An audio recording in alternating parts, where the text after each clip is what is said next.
It's a new day in a new country. Welcome to Tirana in Albania.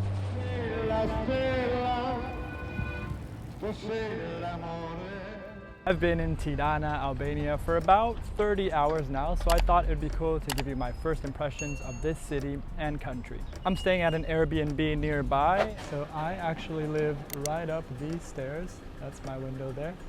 And down this street is the supermarket. It's literally a 1-minute walk away. And I just bought my first Albanian pastry. This is called pastry. I've never tried it before. I think there's like spinach and cheese. So creamy. Albania's starting pretty well with the pastry game. I'm in Skanderberg Square, which seems to be the main square here in Tirana. And one of the first things I've noticed is that Albania is pretty green. You can see a lot of new buildings coming up. It seems like in a few years, Tirana is going to be kind of hustling and bustling. But for now, at least, there are some parks in the proximity of my Airbnb. One of the first things I noticed about Albanians, actually, is that, at least so far, they've been quite nice to me. The lady at immigration was nicer than most. My host, Iraldo, is a very nice guy. He went and picked me up at the airport. And yesterday I went out and got a SIM card, and the vendor was actually quite nice to me. Another thing I've noticed so far is that things have been reasonably cheap. That SIM card cost me about $15 for like a 3-month contract. I did my first grocery shop yesterday. That cost me about $35. And Iraldo, my host, charged me about 12 euros to pick me up at the airport, which I thought was a great deal. The weather here in Tirana has been pretty good. It's 8:30 a.m. right now, and it's 22 degrees. So it has been quite sunny and hot. Although yesterday there was quite a storm. It even hailed a little, but for the most part during the day you can enjoy the sun. So we are now at Europa Park, which is just next to Skanderberg Square, and it looks like there's another park just a short walk down the road. So we're gonna go check it out, and I'll tell you a little more about Tirana.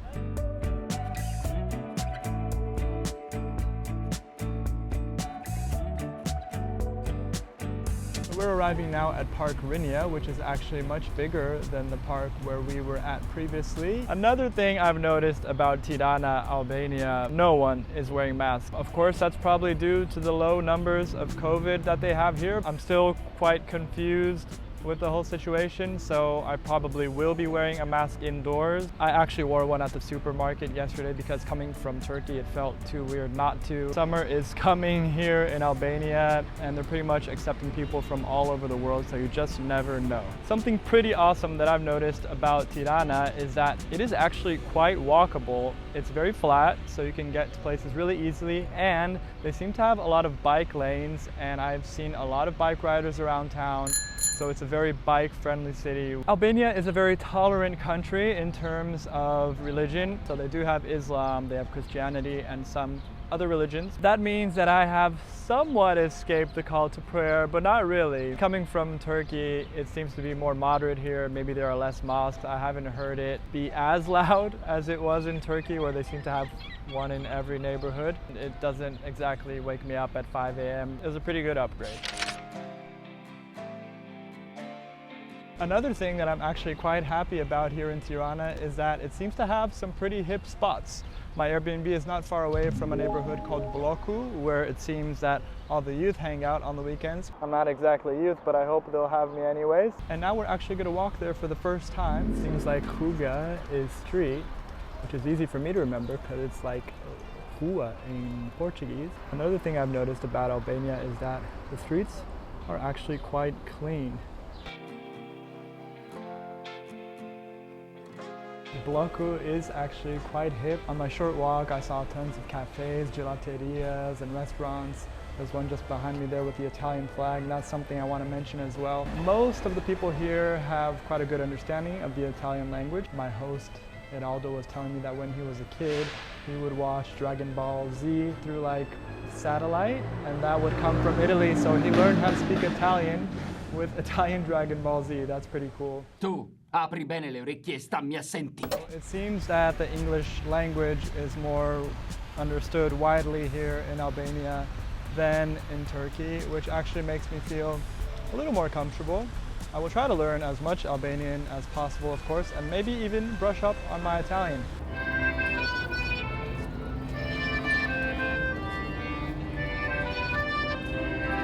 Another thing that I forgot to mention is that when my Airbnb host picked me up at the airport, he told me, I'm gonna give you one tip. You gotta cut that hair, man. People are gonna judge you because you look like a dirty hippie. All the Albanian men like to have really tight cuts. Let them judge.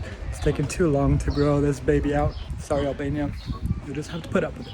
Another thing that I've noticed while being here in Albania, of course it has nothing to do with the country itself, is that I am traveling solo again. Bear with me while I get a hang of this selfie mode again. Nicki helped me make these videos in the past year and I'm so grateful to her for that. For now we have parted ways and she has gone back to the US. Her travels will continue, so if you want to see what she is up to, just click on the link that's on your screen. That'll take you to her channel called Nicki Posts Travel Stuff.